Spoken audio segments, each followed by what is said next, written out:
So hello and welcome साथीहरू। अनि कस्तो छ त खबर? म आज चाहिँ सहरतिर आएको छु है त। यहाँ हेर्नुहोस् न कति राम्रो हरियाली भन्न पो आएछ झन्डै म त यस्तै पो छु त हौ, कस्तो मान्छे नि त भन्नुहुन्छ। आज गुड न्युज छ है साथीहरू, ध्यान दिएर हेर्नु होला भिडियो। आज चाहिँ म गाडी किन्न आएको। यो गाडी मैला छ भनेर ध्यान नदिनु होला, गाडी जस्तो जेसुकै भए पनि हुँदैन, त्यसैमा आएका धुन भ्याइएन अनि अब हामीहरू चाहिँ गाडी अर्को पनि किन्ने के गाडी भन्ने लाग्दै होला होइन। अहिले चाहिँ म तपाईँहरूलाई पुरा भन्दिनँ। सुजुकीको गाडी किन्ने हो, सुजुकीको गाडी किन्न भनेर आएको। धेरैजना छौँ साथीहरू, हेर्नु, एकजना, दुईजना, तिनजना, उता अगाडि एकजना, चारजना, म एकजना, पाँचजना छौँ है साथीहरू। ल जाउँ त अब गाडी हेरेर किनौँ। गाडीभन्दा अगाडि हामी मन्दिरको सामान पनि किन्न छ कि, पहिले त्यो किन्ने। यहाँ अलिकति भिन्दै कामका लागि जान लागेका। हामी गाडीबाट नामेर अहिले लुकुर हिँड्दैछौँ। यहाँ पहिले गाडीभन्दा पहिले चाहिँ हामीहरूले यहाँ मन्दिरको हाम्रो मन्दिर बनाउँदै थियौँ नि, अस्ति नै देखाएको थिएँ तपाईँहरूलाई। हो त्यसको सामानहरू लानु छ क्या, वायरिङ गर्ने सामान हो। त्यसले गर्दाखेरि पहिले चाहिँ त्यो किन्नु पऱ्यो भनेर नि, कति धेरै सामानहरू छ ऊ त्यो। अब वायरिङ गर्न कति थोक चाहिन्छ भन्नु नि। अब हो त्यो सबै सामान किन्नु छ, अनि त्यो किनेर अनि पछाडि गाडी किन्ने है त। दोकानमा पनि पस्यौँ हामी। यहाँबाट यस्ता सामानहरू धेरै लिएर जानु छ कि यहाँबाट। यहाँ लगभग पनि हामीहरूलाई यहाँ 1.5-2 घन्टा हल्लाइदिए पछाडि अनि त्यहाँ बल्ल यसले सबै सामानहरू रेडी पार्ने भयो र अनि त्यस पछाडि हामी फेरि अब यहाँबाट निस्केर चाहिँ गाडी किन्नै जानु पऱ्यो भनेर हिँडेका के साथीहरू। यहाँ हेर्नुहोस् न, यति बोल्छु नि म, बोल्न थालेँ भने के भन्नुहुन्छ र तपाईँहरू सुनेर हैरान हुनुहुन्छ होला, र पनि मलाई बोल्न साह्रै मजा लाग्छ। हेर्नु न, एउटा गाडी किन्न 5जना, तर एउटा पेवर पनि हुनुपर्छ क्या हुन चाहिँ गाडी किन्न भनेर हिँडिसकेपछि। गाडी चाहिँ कहाँ छ राखेको भन्नुहुन्छ होला, गाडी हामीले अलिक अगाडि नै राखेर आयौँ, बरु हिँड्दै जाने भनेर हिँडेको क्या हामी। निकै हिँड्नुपर्ने भयो हुन चाहिँ, र पनि जाउँ अब, रमाइलो त हुन्छ नि त। अब गाडी किन्न हिँडेको खुसीको कुरो हो। साथीहरू हामी यहाँ सोरुमको अगाडिसम्म आइपुगेका छौँ। यहाँ हेर्नुहोस्, यी सोरुम यही हो। अब त तपाईँहरूलाई थाहा भइ नै सक्यो होला, हामीहरू यहाँ सुजुकीको सोरुममा चाहिँ स्कुटी किन्न भनेर आएका भन्ने कुरो चाहिँ। अब हेर्नुहोस्, यहाँनिर बाइक पनि छ एउटा, तर बाइक नलाने, हामीलाई चाहिएको स्कुटी हो। मलाई चाहिँ अब कसलाई कुन मन पर्यो, अब तपाईँहरूलाई कुन चाहिँ राम्रो लाग्छ अब हेरेर भनिदिनु होला, कुन चाहिँ लग्यो बेस्ट हो। यो साथीहरूले यो मन पराउँदैछन्, यो राम्रो लाग्यो भन्दैछन्, तर मलाई यो त्यति खासै लागेन हो।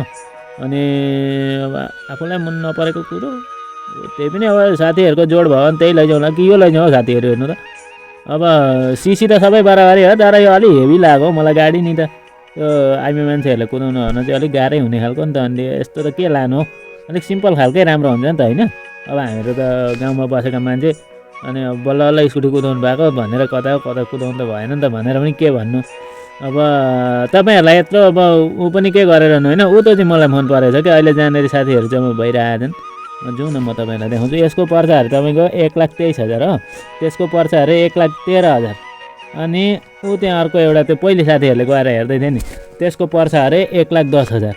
हामीलाई चाहिँ यही तिनवटाको चाहिँ दाम सोध्यो। अब बाइकहरू चाहिएको थिएन भनेर सोधिएन पनि। अनि मलाई चाहिँ मन परेको यो हो के साथीहरू, मलाई यो बेस्ट लाग्यो। अब तपाईँहरूलाई कस्तो के लाग्यो, हुन चाहिँ बुढो डिजाइनको खालको होइन। म त्यस्तै छु, मेरो चोइस चाहिँ एकदम खराब चोइस भएको मान्छे हो म। त्यही पनि मलाई तर जोड मन पऱ्यो के हो। अब साथीहरू के भन्छन् हेरौँ। कसैलाई पछाडिबाट हेर्दा राम्रो लाग्यो अरे भन्दै थियो, ठिकै हो त्यो पनि। अब जताबाट हेऱ्यो भने राम्रो लाग्यो भने त भइगयो नि त होइन। कसरी हुन्छ, राम्रो लाग्ने बनाउनु छ, किनभने आफूलाई मन परेको यही हो। टेस्ट ड्राइभ पनि माग्ने विचार पो गर्दैछु क्या साथी। मेरो अर्को पनि अलिकति परतिर जानु छ कि, अनि जिन्दगीमा पहिलोचोटि टेस्ट ड्राइभ माग्नु पऱ्यो भन्ने विचार आइरहेको छ कि। किनभनेदेखि सक्यो भएर स्कुटीको प्रायः मान्छेले माग्दैनन् नै होला टेस्ट ड्राइभ।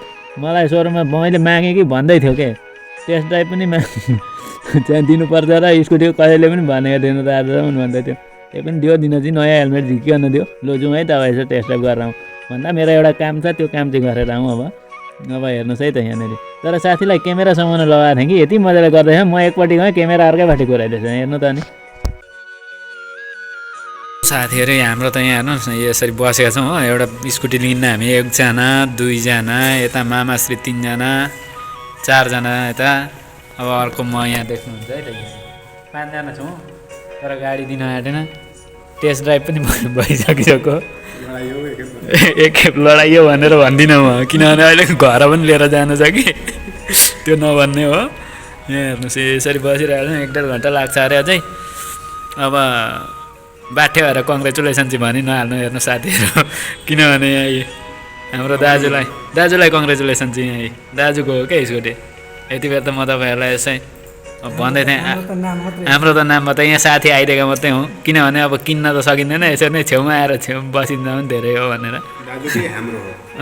दाजुको हुनु नै हाम्रो हो त्यही भएर हामी यहाँ कहाँ आउनु चाहिँ दाजु नै हाम्रो हुन् यहाँ कोक्राझार जाने मान्छेलाई घुराएर यहाँ गाडी किन्न लिएर आएको के तर यसले सरल पर्यो कि म आउने भएर अच्छा म हाँसिदिउँ कि भन्ने जस्तो लागिरहेको त हो त म आइकन निकै सरल पर्यो यो नआउँदाखेरि चाहिँ 1:10मा हुन्छ भन्ने कुरो भइरहेको थियो ऊ आउने भएर 12 पर्यो हो साथी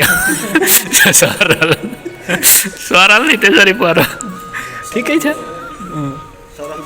त्यही त ल साथीहरू अब चाहिँ हामी वहाँनिर त्यो इलेक्ट्रिकको सामानहरू पनि किन्ने हो गाडी पनि किन्ने हो त्यसपछि चाहिँ यहाँनिर टाइल्स किन्न भनेर आएका छौँ मन्दिरको लागि अब टाइल्स किनेर लिएर जाउँ है त यहाँबाट ल त साथीहरू अब आजको लागि यति नै फेरि भेटौँ अर्को भिडियोमा तबसम्मको लागि बाई बाई